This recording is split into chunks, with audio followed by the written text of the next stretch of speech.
Hello everyone, my name is Trevor, I go by TheMrTrails, welcome to the channel, and I think I've realized the potential for the TheMrRant series that we've been doing here, because there are certain topics that we can make a multiple part series out of, and this being one of them. One thing I dislike about every behemoth in the game. And something like this, we could have a multiple part series of just things I dislike about certain behemoths. So let's get to it. Consider dropping a like for me, subscribe to the channel if you have not done so already. Head over to the Twitch. Tomorrow I will be giving away a hunt pass for every single hour that I'm on. And the Twitch is where I do the majority of my hunt pass giveaways. And to get notifications about the Twitch as well as when I post YouTube videos, join the Discord server, link in the description. Alright, so let's get into this. Regular Nashers, I would say one of the more annoying things in my opinion is how sort of random it feels to get either an interrupt or a tail roll forward thing. When you're standing in front of a Gnasher, these are pretty much the two moves that it will do, and it seems a lot more likely to do the tail roll forward, but if you want to kill the Gnasher in the fastest manner possible, then you are going to need it to do an interrupt instead. Probably a little more consistent in the Trials arena because there's a certain spot in the arenas that you can stand to typically get the correct moves out of the behemoths, and there's usually some sort of visual indicator on the ground for these sort of situations, but everywhere else it seems sort of random. For Quillshot, I would have to say Heroic Deadeye Quillshot has one of the more annoying mechanics in the game, and that's the Aether Shrapnel from its quills. Because it's like you can dodge the quill, but the Aether Shrapnel is still going to damage you sometimes. And since we're doing a rant video, let me just take a time to rant about the March Madness tournament right now. So I like to call a lot of upsets, and in one year I actually did get like the first 18 games correct or something. But yesterday was not so good because the upsets that I called were not the correct ones. For example, I called Yukon over New Mexico, but I called Vermont over Arkansas, and those didn't happen. This is the worst part of my bracket right now. San Diego State was up in the final minutes of the game, but they blew the lead. I think there was overtime in this game, and then Creighton ended up pulling it out. And then Richmond over Iowa. I think I actually had Iowa going to the, Sweet 16. So that's a pretty big rip as well. And then I had South Dakota State over Providence, and that just didn't happen. I got hilariously clowned. But, you know, I think there's only like a couple hundred perfect brackets left anyway, so can't be mad about not being perfect so far. I just wish, since I was calling a lot of upsets, that my upsets went correctly. Anyway, moving on, we have Shrike, and I'm going to call this an RNG thing again. You know, you stand in front of a certain distance, and you can get an interrupt, or you can get a tornado, or you can get a, the air slash thing it does. Strike Trial is actually going on right now, and you can experience this pain for yourself if you want to get a top time. Then we have Charrogg. Charrogg, it has to be the arm swipe hitbox being the dumbest thing on the planet. Let's draw a diagram of this, alright? So here's the Charrogg, here's its head, alright? So it's going to arm swipe this way, right? This arm is going to swipe this way. You are standing right here, not even in contact with its head, and you are going to take damage when this arm goes this way. Does this make any sense at all to anyone involved in this game? I think the only thing people would say about this is that, yep, bugs exist in this game, but this thing has existed for probably as long as I have been playing again, which is it's almost 2 years now that this has been an issue. Probably more, I don't even know. Does anybody remember this before Blaze Escalation came out? So for Bloodfire Embermane, it kind of has a weird quirk to its interrupt sometimes where it'll like dig its head down further than the other interrupts, so that sometimes if you're like standing right here, you get hit by this one, but if you're standing in that same sort of, if you draw like the line here, if you were standing here, you wouldn't get hit by this one, but you do get hit by this one sort of thing. I'm not going to draw a diagram for everyone, I swear. Flameborn Nasher, I kind of don't like a couple of the Flameborn Behemoth mechanics. Gnasher is a bit less of an offender in this case, but for Reza, it's definitely worse. The ability to spawn fireballs while it's on the ground and supposed to be incapacitated. For Flameborn Reza, I swear this happens all the time, but for Gnasher, I think it does occasionally happen as well. Now that I think about it, I think I actually did have a Flameborn Gnasher spawn these fireballs after it died. And it actually killed me after it died, so, that's kind of buns, my guy. Flameborn and Quillshot is much more tame than the other two, but I would say the one thing I kind of am just like, why with Flameborn and Quillshot is, oh, if I do all of the Quillshot moves twice, then you are going to get hit by them. And it's just like, no, I just have to dodge again. You know, the only time you would get hit again is because you ran out of stamina on the first dodge or something. All right, so Hellion. For Scorchstone Hellion, I would say probably the most annoying thing is kind of similar to Reza, but I feel like the fire that just spits out of the ground randomly should stop when Hellion is staggered for some reason. But it doesn't, so you can literally have Hellion sitting on the ground, not being able to do anything, and then fire comes along, spawns right on top of you, and then you have to dodge around for 5 seconds while it's getting itself back up and able to fight again. The fight should be a little more interactive in the sense that if I have stopped the Hellion from doing anything, then the fire that it's spitting out of the ground should stop as well. For Phalanx, I would have to say one of the more annoying things is the interrupt that it has is probably the least consistent thing to get without trading. It pretty much feels like you have to run the Erska wall to be able to get a clean interrupt on this guy. Like a discipline parry can be fine, but some of the birds lately have sort of had an issue where they kind of stop short on their interrupt. So like just before you would make contact with them, they would stop their interrupt window. I've had this happen on Shroud more, I guess, but you know, it's a problem for all the birds, I think. Then for Torquedoro, I think the most annoying thing to me is that, you know, its head stays well above everything else. So it's actually decently difficult to aim for its head, and because of that, you don't get as much stagger damage on it as you can. Unless, of course, you get on the mount and then just start smashing its face. So Borius, I think, is pretty simple. The Ice Shield is a pretty stupid mechanic. Like, no other behemoth in the game is allowed to just ignore every single mechanic being thrown at it. You can't wound it, you can't stagger it, you can't part break it during the ice shielding animation. The only thing that can get you out of it getting that ice animation off sometimes is a bomber exploding right onto it. Even though you probably will have dealt way more than enough stagger damage to actually get the stagger on it. For Deep Frost Gnasher, I would say there's like some inconsistencies with its interrupting ways.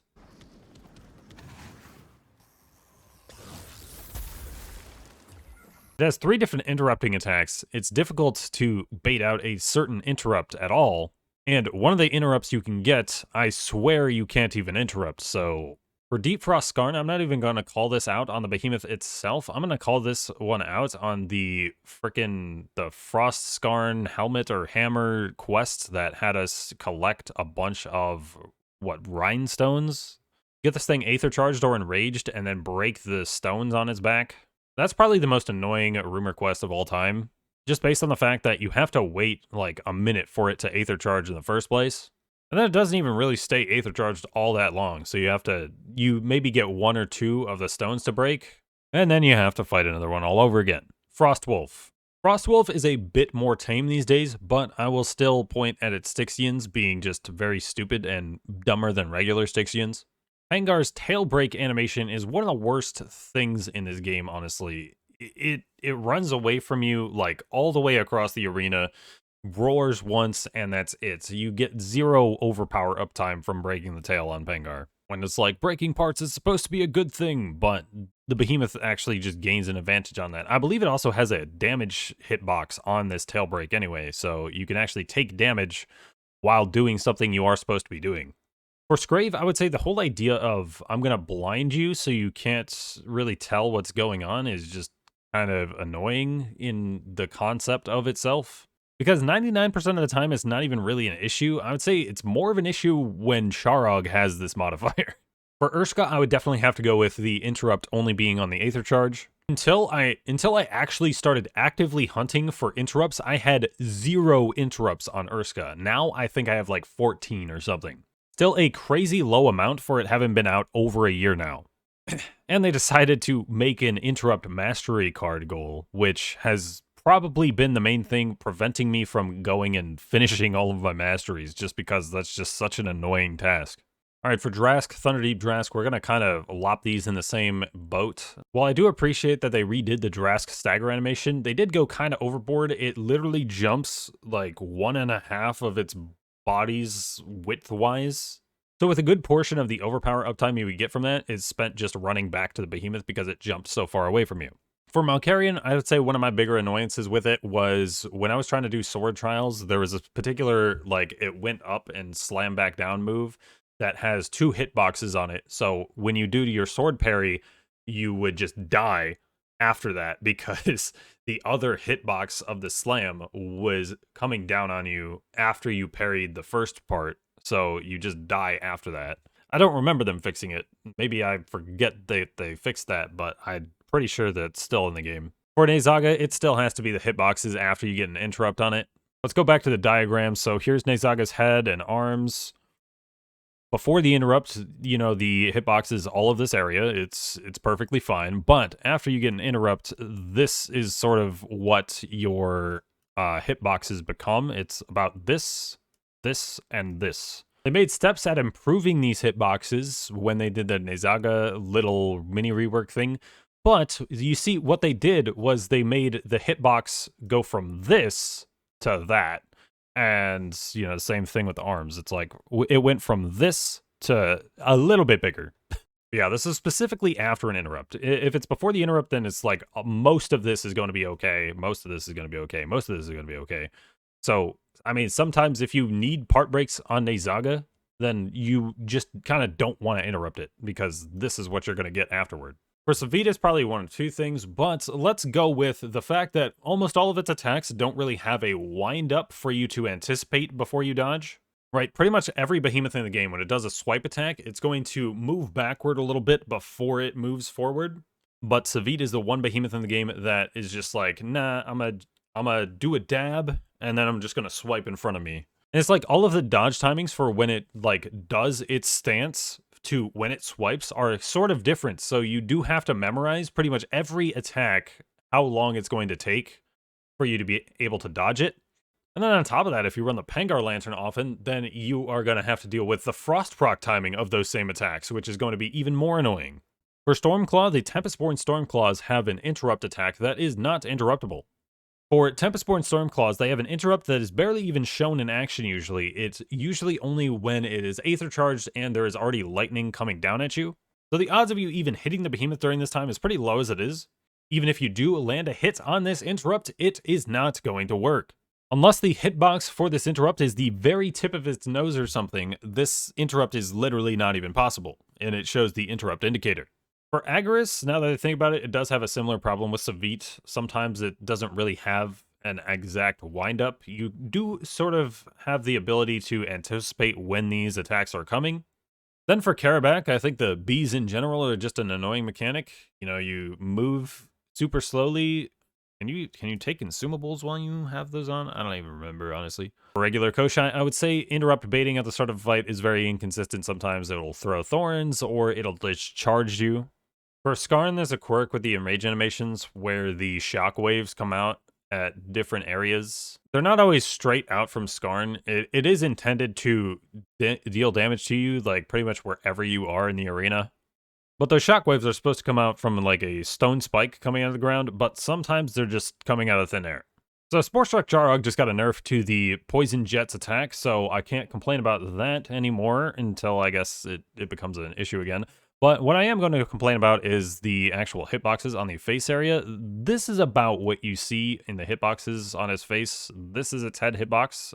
This is these are the poison sacks. So it can be genuinely difficult to actually get the stagger that you're looking for on Sporestruck Charrogg just because of how small its face hitbox is.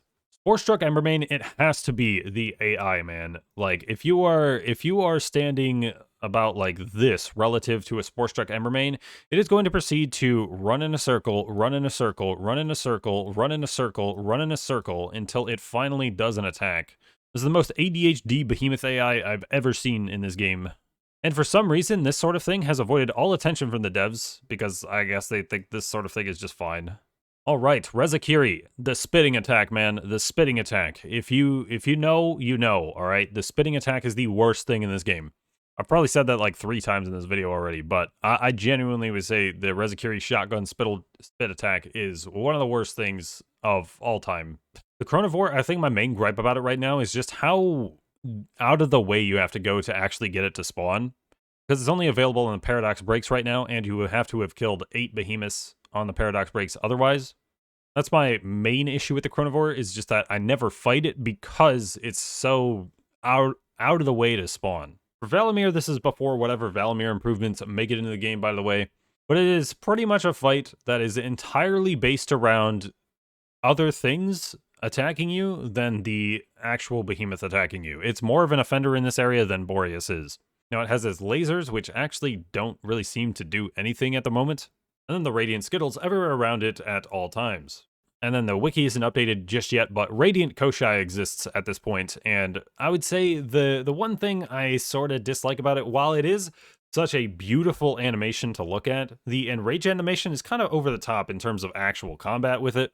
You know, having even bigger Radiant Skittles to worry about is kind of annoying. And it's spinning in the air for like 20 seconds or something is just kind of over the top. But again, it is such a pretty animation to look at. Riftstalker. Riftstalker, my biggest gripe about Riftstalker is its stagger animation is so short in comparison to its interrupt animation. I mentioned this in another video already, but if you get a stagger on a Riftstalker, after you've gotten the interrupt on it, it will get up faster than if you had just let it wait out the entire interrupt animation. Shadowtouch Drask, I just sort of have to go back to the same thing I said about the other Drasks, how much it flops after you do anything to it. For Shadowtouch Koshai, there's a very slim chance that if you are standing a certain distance in front of it, that it will do an interrupt when it enrages, instead of digging underground to potentially do an interrupt afterwards. Something really means anything in Trials where you sort of need it to do that in order to get a better time. Shadowtouch Nayzaga, again, see other Nayzaga hitbox issues, you know, after an interrupt. For Shroud, it obviously has no flaws because it's the best behemoth in the game, but there is one weird thing about its fight that I would call about, is that the one aerial swiping clone that it does, you know, it's kind of like the Shrike tornado attack, but it sends out the clone at you instead. That has an interrupt indicator on it, but it doesn't count as an interrupt at all. It doesn't do anything to the Shroud if you hit that. That's my main complaint about the regular Shroud fight. We'll talk about Bloodshot Shroud in like the part 2 of this potentially. And then we have Thrax, the Danger Noodle. I would really have to call out a dislike for the heroic Thrax's Aether Charge Pain Train thing. Because not only do you have to deal with Thrax running around the whole arena making all of those lines, but you also have to deal with the portals of arms coming at you while this is all happening. When it's like, this is already an almost impossibly difficult interrupt to hit most of the time. Just because of the randomness of its trajectories. And then on top of that, you have to deal with other attacks coming at you as well. But there you go, guys. One thing I dislike about every behemoth in the game. Once again, consider dropping a like for me. Subscribe to the channel if you have not done so already. Head over to the Twitch for a chance to win a free hunt pass. Just do it. Like, comment, subscribe, everything for the YouTube algorithm gods. And I have been Trevor. I go by TheMrTrails, and I will catch you guys next time.